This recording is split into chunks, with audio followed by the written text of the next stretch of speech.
I've got a very sweet story to share with you today, and I think you're going to like it. It's called Christmas Day in the Morning, and it's written by Pearl S. Buck, illustrated by another hard name for me to pronounce. If I get it wrong, I'm so sorry. By Mark Buehner, Buehner, Bueller, I don't know. Anyway, what's fascinating to me about this book is that the text was originally written in 1955. Pearl S. Buck was a very prolific author. That means she wrote a lot of books and a lot of short stories, and she even won the Pulitzer Prize. She was actually the first American woman to win the Pulitzer Prize, and so I think that's interesting. This was originally just a short story that she had written, and not until 2010, I think they might have edited it to make it a little bit shorter, but not until 2010 did they add pictures to it to make it a children's story. So here's the beautiful end pages. And then a lot of this, I always talk about the parts of the book, and this part right here I always thought was very boring, but this is where you can find out a lot of information about when it was originally published, and also talks about the number you can find it under at the Library of Congress. And one of the big moments in my day, my life, is I actually got to go to the Library of Congress, and I think that's actually the picture on my YouTube page on the header of the inside in the reading room. It was a big deal for me, so I like books. I'm not sure if you picked up on that. Here's the title page, Christmas Day in the Morning by Pearl S. Buck, illustrated by Mark Buehner.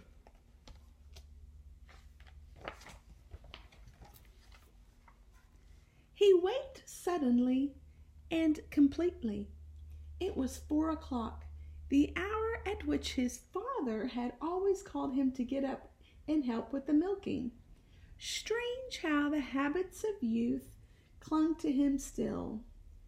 50 years ago, and his father had been dead for 30 years, and yet he had waked at 4 o'clock in the morning. He had trained himself to turn over and to go to sleep. But this morning, because it was Christmas, he did not try to sleep.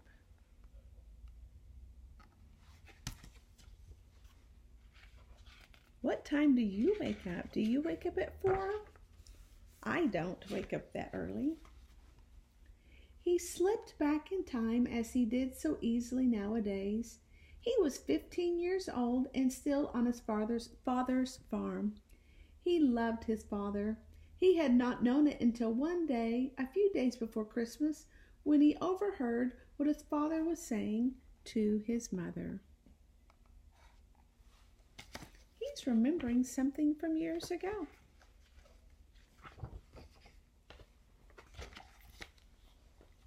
You see him listening. He accidentally heard and see him at the top of the stairs, and his parents are in the kitchen talking.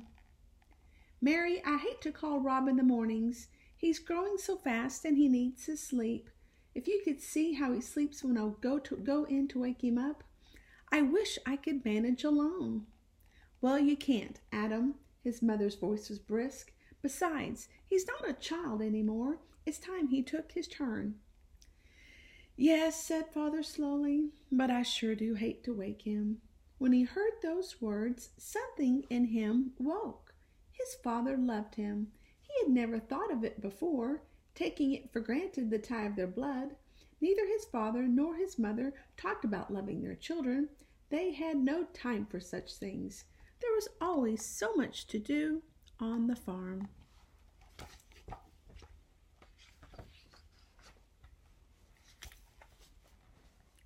Now that he knew his father loved him, there would be no more loitering in the mornings. That means to be slow, take your time.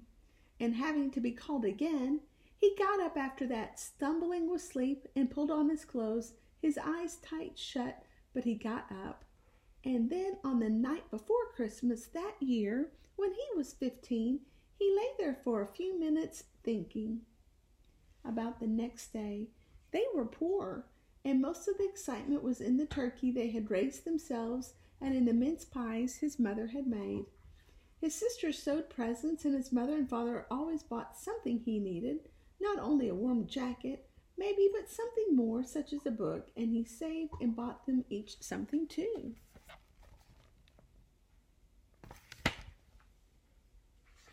Did you see even the puppies yawning? He's big yawn.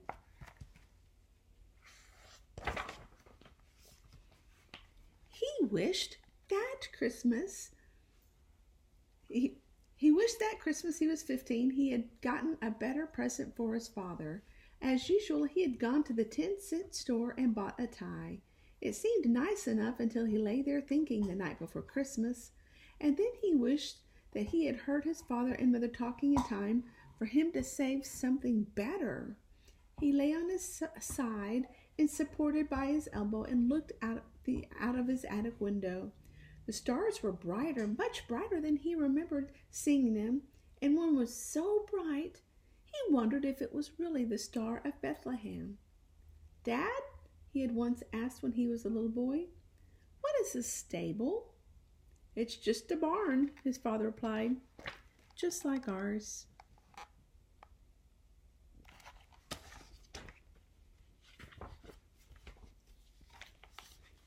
Then Jesus had been born in a barn, and to a barn the shepherds and the wise men had come, bringing their Christmas gifts. The thought stuck him like a silver dagger. Why should he not give his father a special gift too, out there in the barn? He could get up earlier than 4 o'clock, and he could creep into the barn and get all the milking done. He'd do it alone, milk and clean up, and then when his father went in to start the milking, he'd see it all done, and he would know who had done it.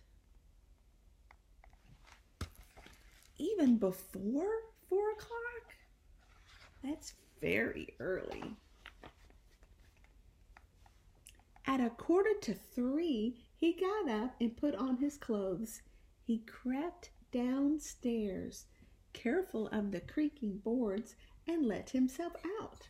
The big star hung lower over the barn roof, a reddish gold. The cows looked at him, sleepy and surprised. Look how dark and early it is. Do you see the star hanging up in the sky?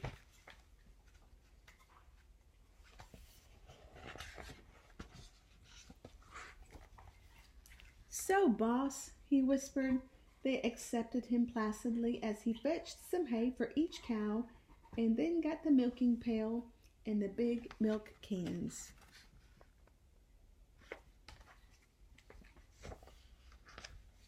He had never milked all alone before, but it seemed almost easy. He kept thinking about his father's surprise. His father would come in and call him, saying that he would get things started while Rob was getting dressed. He'd go to the barn, open the door, and then he'd go to get the 2 big empty milk cans. But they would not be waiting or empty. They'd be standing in the milk house, filled. The task went more easily than he had ever known it to be before. Milking for once was not a chore. It was something else, a gift to his father who loved him. He finished, the 2 milk cans were full, and he covered them and closed the milk house door carefully, making sure of the latch. He put the stool in its place by the door and hung up the clean milk pail. Now he went out of the barn and barred the door behind him.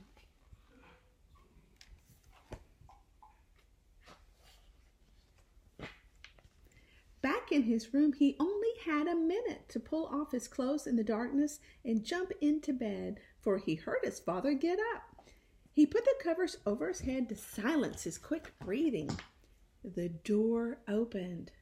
"Rob," his father called, "we have to get up, son, even if it's Christmas." "All right," he said sleepily. "I'll go on out," his father said. "I'll get things started." The door closed, and he lay still, laughing to himself. In just a few minutes his father would know. His dancing heart was ready to jump from his body. The minutes seemed endless. 10, 15, he did not know how many, and he heard his father's footsteps again. The door opened and he lay still. Rob? Yes, Dad. His father was laughing, a queer, sobbing sort of laugh. Thought you'd fool me, did you? His father was standing beside his bed, feeling for him, pulling away from the cover. It's Christmas, Dad.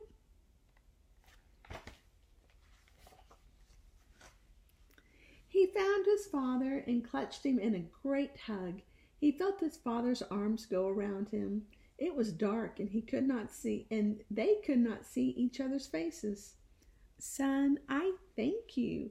Nobody ever did a nicer thing. Oh, Dad, I wanted you to know. I do want to be good. The words broke from him out of their own will. He did not know what to say. His heart was bursting with love. Well, I reckon I could go back to sleep, and his father said after a moment, No, hark. The little ones are waked up. Come to think of it, son, I've never seen you children when you first saw the Christmas tree. I was always in the barn. Come on. He got up, pulled on his clothes again, and they went down to the Christmas tree. And soon the sun was creeping up to where the star had been.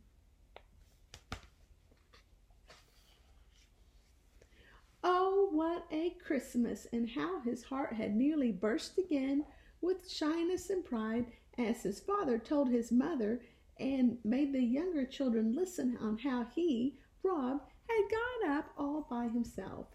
The best Christmas gift I ever had. I'll remember it, son, every year on Christmas morning, so long as I live. They both remembered it, and now that his father was dead, he remembered it alone. That blessed Christmas dawn, when alone with the cows in the barn, he had made his first gift of true love.